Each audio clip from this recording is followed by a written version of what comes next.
साथियों नमस्कार। आज का वीडियो का मुख्य विषय है कि जन्म कुंडली में ऐसे कौन से ग्रह होते हैं जिन ग्रहों के होने से जातक झोपड़ी में जन्म लेने पर भी अपने कुल में अत्यंत ख्याति अर्जित करता है।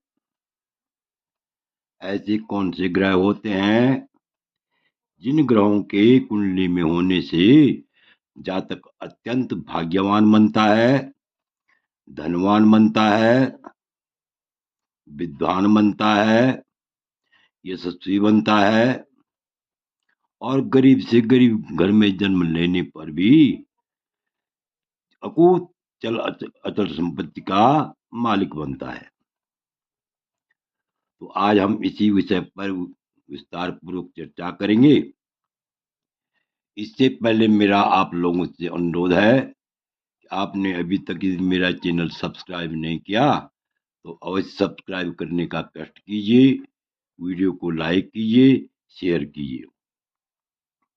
तो देखिए लिखा हुआ है लग्नो यस्य बुध शुक्र यस्य केंद्र बृहस्पति, यस्य केंद्र बृहस्पति और दशम मंगार को यस्य सहजातो कुल दीपक है। सबसे पहले देखिए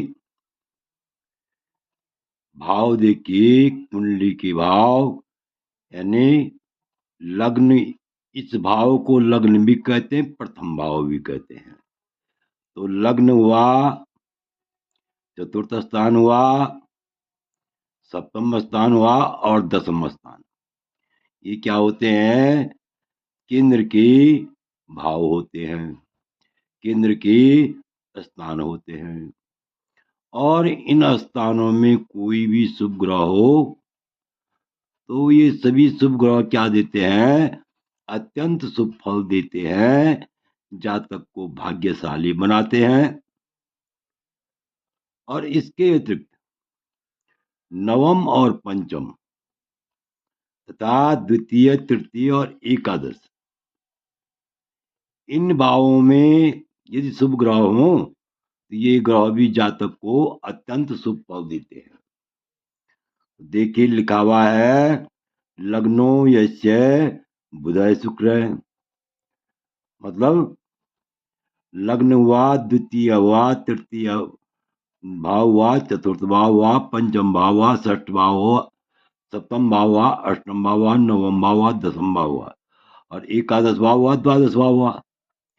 इन सभी भावों में यानी केंद्र के ग्रह जो है शुभ ग्रह बहुत शुभ फलदायक होते हैं, शुभ फल देने वाले होते हैं। यदि जो ये ग्रह मेरे यहाँ पर जो है अंकित कर रखे हैं तो इन ग्रहों में जो है कोई भी ग्रह यदि जन्म कुंडली में हो, चाहे लग्न में हो, चतुर्थ में हो या सप्तम में हो या दसम में हो, इन भावों में यदि ये ग्रह कहीं भी स्थित हो, ये नहीं लग्न में, ये लग्न में यानी केंद्र में कहीं भी जो है ये ग्रह स्थित हो और इसके साथ ही पंचम और नवम भाव, तृतीय भाव, द्वितीय भाव और एकादश भाव में यदि शुभ ग्रह स्थित हो तो ऐसा जातक गरीब से गरीब घर में जन्म लेने पर भी अत्यंत बहुत ही धनवान होता है, अचल संपत्ति से युक्त होता है और ऐसे जातक की कुल में ख्याति अर्जित होती है। क्योंकि लिखा हुआ है लग्नो यस्य बुध शुक्र, जिस जातक के जन्म समय में लग्न यस्य माने जिसके, जिस जातक की जन्म कुंडली में जन्म समय में क्या हो, लग्न में बुध या शुक्र हो, या केंद्र है बृहस्पति, केंद्र में बृहस्पति बैठा हुआ हो।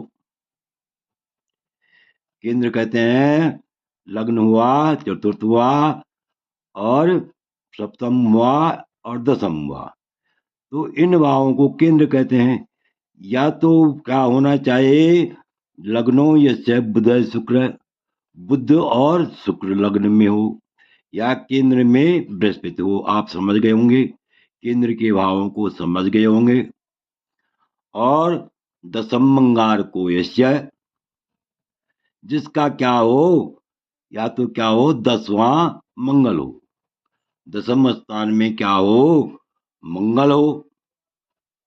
तो ऐसा जातक क्या होता है, यानी दसम स्थान में अगर मकर का मंगल हो जाए, उच्च का मंगल हो जाए, तो ऐसा मंगल जो है बहुत ही शुभ फल देने वाला होता है। यानी या तो स्वगृह मंगल हो, या तो उच्च का मंगल हो। तो ऐसा जातक क्या होता है, अत्यंत ही भाग्यशाली होता है। गरीब से गरीब घर में जन्म लेने पर भी वह जो है अपने जीवन में सभी सुखों से युक्त होता है, और अपने कुल में ख्याति अर्जित करता है। क्योंकि लिखा हुआ है लग्नो यस्य बुध शुक्र यस्य केंद्र बृहस्पति, और दसम मंगार को यस्य जातक कुल दीपक।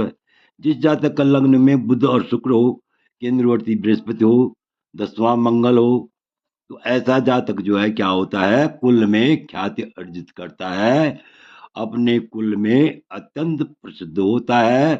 कुल में ही नहीं, अपने संपूर्ण क्षेत्र में अत्यंत प्रसिद्ध होता है। अर्थात बहुत ही गुणवान प्रसिद्ध भी होगा। जब गुणवान भी होगा, धनवान भी होगा, सदाचार से युक्त भी होगा, और धन वैभव से भी क्या होगा, युक्त होगा। और आगे लिखा हुआ है लग्नो यस्य, लग्नो बुध शुक्र नास्ति, नास्ति केंद्र बृहस्पति, और दसम मंगार को नास्ति सहजात है किम करिष्यति। कहने का मतलब ये है, जिस जातक का लग्न में जो है बुध और शुक्र भी नहीं है, और केंद्र में बृहस्पति भी नहीं है, 10वां मंगल भी नहीं है, सहजात है किम करिष्यति, वह जातक जन्म लेकर के क्या करेगा। अर्थात ऐसे जातक को जन्म लेने पर अत्यंत संघर्ष करना पड़ता है, अत्यंत परेशानियों से जूझना पड़ता है, और जिंदगी भर कुल मिलाकर के संघर्ष करना पड़ता है। तो आशा है कि आप इस वीडियो को भली भांति समझ गए होंगे। आपसे अनुरोध है कि आपको यह चैनल, मेरा चैनल अच्छा लगे तो अवश्य सब्सक्राइब करने का कष्ट कीजिए, वीडियो को लाइक कीजिए, शेयर कीजिए। वीडियो देखने के लिए बहुत बहुत धन्यवाद। विशेषकर मैं उन सज्जनों का अत्यंत आभारी हूँ जो मेरे वीडियो को नियमित रूप से देखकर अपना अमूल्य सहयोग दे रहे हैं। पुनः धन्यवाद।